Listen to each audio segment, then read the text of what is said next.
On a winter night, a single father opened his bakery door to a silent stranger.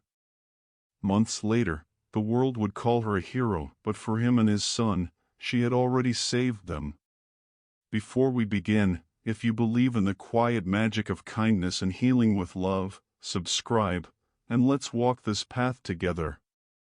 The winter wind pressed against the bakery's glass, rattling it like a tired soul trying to get in. Joel Maddox stood alone in the dim light, scrubbing trays until his knuckles burned, the smell of yeast and soap mingling in the air. Outside, snowflakes spun like drifting ash under the streetlight. It was almost midnight.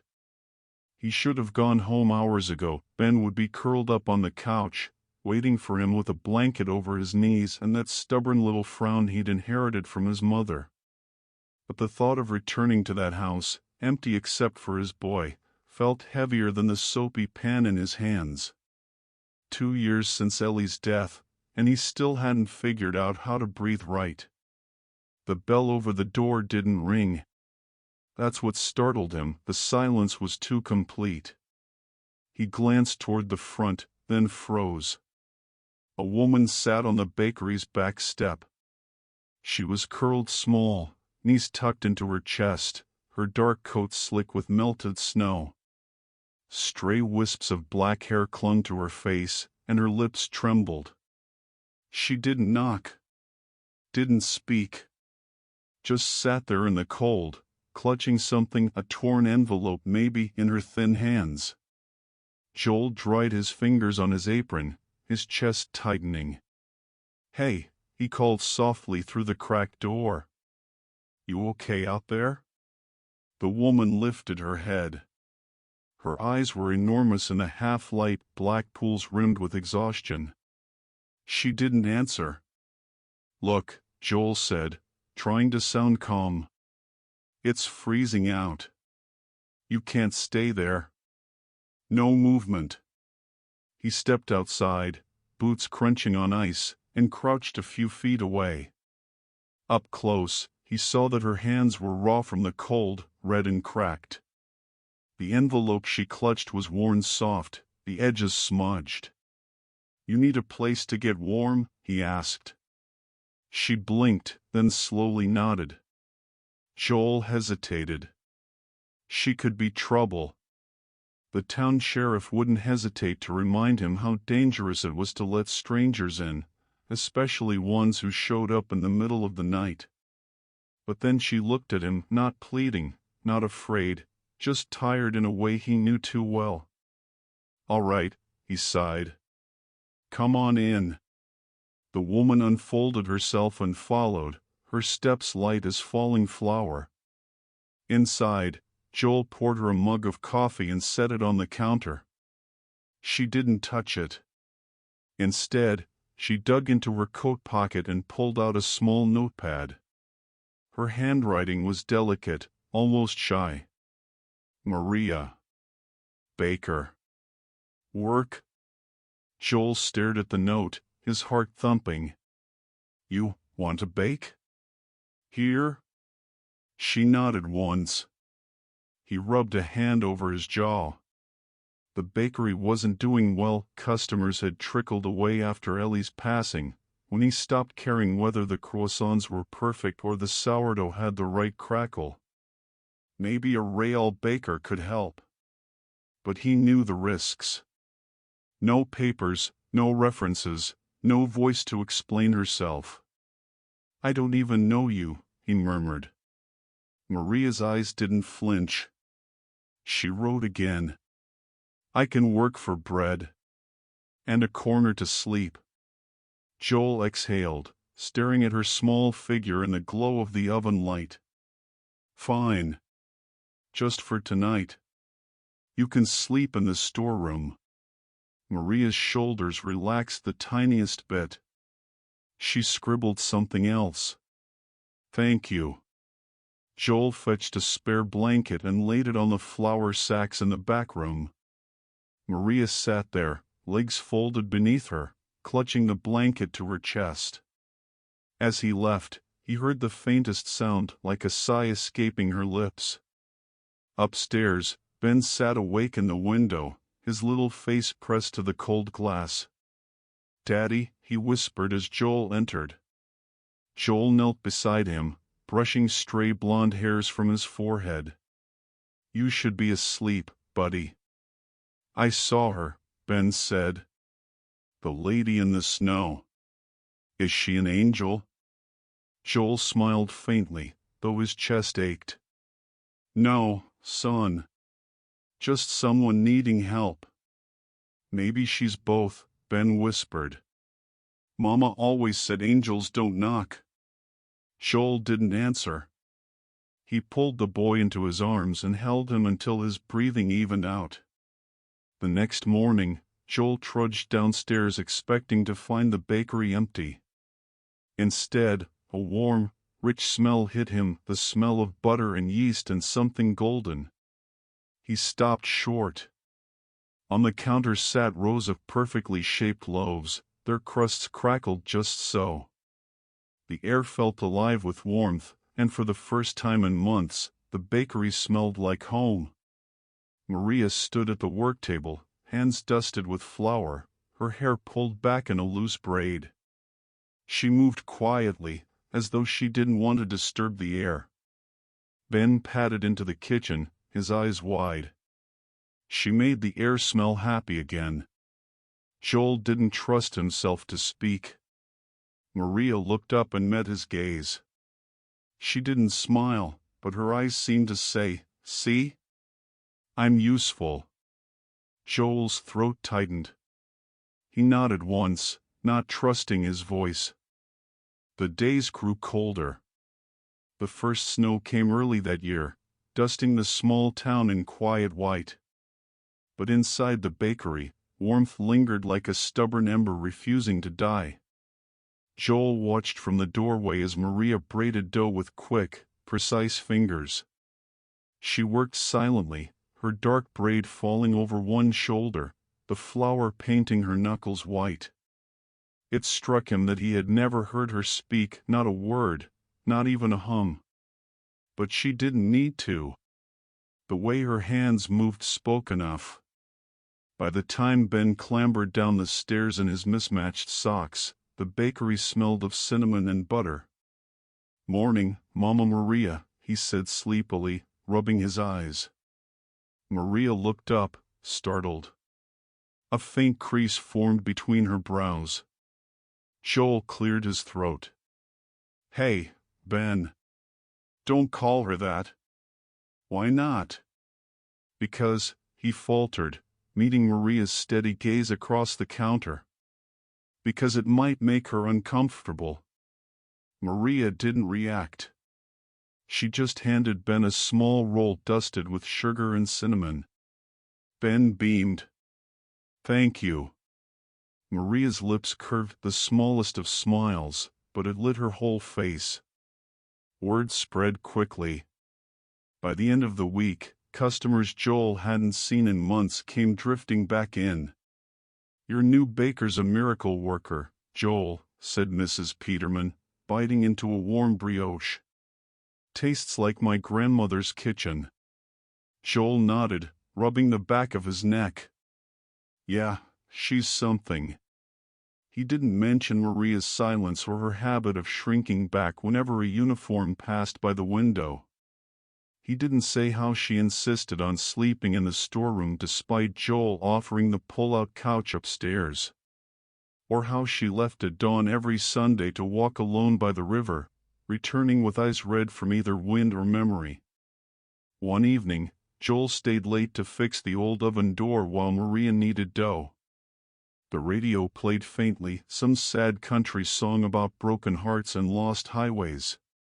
"You never stop moving, do you?" Joel asked. Maria paused, glanced at him, wiped her hands on her apron. Then she scribbled on her notepad. "If I stop, I think too much." Joel studied her for a moment. "You got people looking for you?" Maria froze. Her pen hovered over the page, but she didn't write anything. "Sorry," Joel said softly.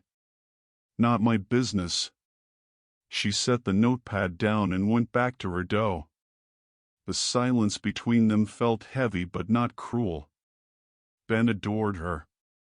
On rainy afternoons, Maria showed him how to twist dough into animals: a rabbit with long ears, a turtle with a fat shell. She didn't speak, but her hands guided his, gentle and sure. "You're like a magician," Ben whispered once. Maria tapped his nose with a floury finger. Joel watched from the stairs, a strange ache in his chest. One night, Joel noticed faint scars on Maria's forearms as she reached for a tray. Thin, pale lines, almost surgical in their precision. He didn't ask. But later, when she stepped outside to throw away scraps, he followed her with his eyes. She lingered at the alley's edge, staring up at the moon like someone praying silently. It was a Friday when the two men came.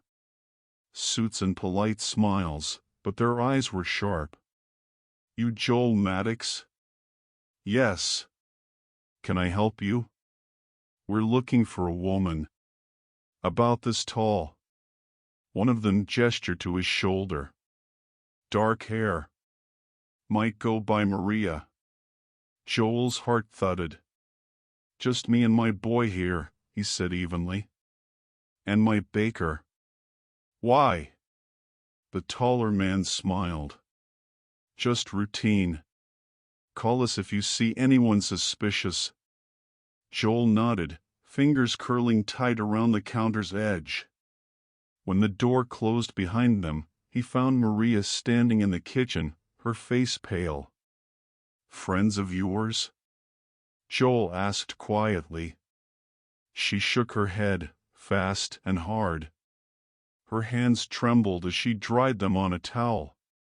"Hey!" Joel stepped closer. "You don't have to explain. But you're safe here." Maria's eyes glistened. She grabbed her notepad, scrawling something with quick, jagged strokes. "If they come back, don't protect me. It's not worth it." Joel read the words, then crumpled the page in his fist. "We don't throw people away here," he said hoarsely. Maria stared at him like she didn't quite believe him. That night, as the wind howled outside, Joel lay awake listening for footsteps that never came. Downstairs, Maria sat alone at the table, a candle flickering before her. Her head was bowed, her lips moving in soundless prayer. And in the quiet of the bakery, Joel thought he could almost hear her voice. The first real snowstorm of the season came with no warning. By dusk, the streets were buried in white, and the town fell quiet, wrapped in the hush that only snow can bring. Inside the bakery, Joel watched Maria shape loaves with her usual precision. The storm's glow filtered through the window, catching in her braid. She seemed almost untouchable in that moment, like a painting. He wondered what went on in her head when she worked. What memories she kept pressed between the layers of her silence. "Maria," he said softly. She looked up. "You can't keep sleeping in the storeroom. It's too cold. Take the couch upstairs." She hesitated, her lips parting slightly. Then she shook her head. Joel exhaled, running a hand through his hair. "All right. But if the pipes freeze, don't blame me when your teeth start chattering." Maria smiled faintly and went back to kneading. Ben had grown attached to her in a way that startled Joel. At night, Joel would find his son curled on the floor beside the storeroom door, blanket and pillow in tow. "She gets lonely," Ben said with quiet conviction. "Mama Maria needs a friend." Joel opened his mouth to correct him again but stopped. Maria was crouched on the floor, smoothing Ben's hair as he drifted off. She didn't seem to mind the nickname anymore. Business at the bakery flourished. Customers came not only for the bread but for Maria herself. They said she had gentle eyes, that she listened with a kind of patience that made people spill secrets they hadn't meant to share. Joel watched her laugh softly with an elderly man who couldn't decide between rye and sourdough. He felt something warm in his chest, dangerous and unfamiliar. That night, as he cleaned the counters, Joel asked quietly, "Do you ever miss home?" Maria paused, the towel still in her hands. Then she picked up her notepad and wrote, "Home burned. I miss the people, not the place." Joel swallowed hard. "I'm sorry." She met his gaze with eyes like deep water. Then she added beneath her first line, "This place smells safe." Joel's throat tightened. Weeks passed, and Maria became part of their routine. She began teaching Ben Spanish, her voice quiet but steady as she spoke simple words, pan, agua, sol. Joel stood in the doorway, listening. It was the first time he had heard her voice clearly, and it felt like a delicate thread stitching something in him back together. But peace never lasts. It was a Wednesday when Joel's phone buzzed with a news alert. Hospital bombing survivor missing. Maria Elena Ruiz sought for questioning. The photo was grainy, but unmistakable. Maria, younger, her face smudged with ash. The headline made his blood run cold. He turned to find her folding clean towels. "Maria," he said. She froze. "Is this you?" Joel held up the phone. She stared at the screen, her eyes darkening like clouds over water. "I need to know the truth," Joel said gently. Maria set down the towels. She wrote slowly.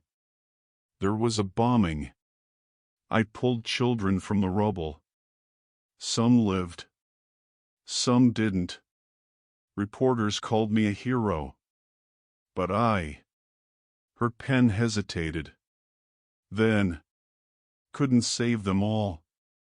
I ran because the noise never stopped in my head." Joel's hands gripped the counter. "And now," Maria underlined one word, "breathe." That night, Joel found her in the storeroom packing a small bag. "You're leaving," he said. Maria didn't look up. "You don't have to," Joel said firmly. "Whatever you're running from, we'll figure it out." She paused, then whispered, her voice barely audible, "I don't want Ben to see me taken away." Joel crossed the room, standing in front of her. "You think he won't be hurt if you disappear in the night?" Her hands trembled. "Stay," Joel said. "Stay until they make us fight for you." The storm raged harder outside. Around midnight, headlights swept across the windows. Black SUVs rolled to a stop. Maria kissed Ben's forehead where he slept on the couch. Then she pressed her notepad into Joel's hand. "Don't let him forget me." Joel gritted his teeth. "We won't let them take you." There was a knock at the door. Joel stepped between her and the sound, his heart pounding. The knock came again, louder this time. Joel's heart thudded so hard it hurt. Maria stood behind him, her coat clutched tight around her thin frame. Her braid had loosened, stray strands fell into her eyes. "Mr. Maddox," a voice called from outside. "Open up, please." Joel turned to Maria. "Go upstairs. Stay with Ben." She hesitated, her lips trembling. Then she shook her head. "I won't run anymore," she whispered. Joel swallowed hard and took her hand.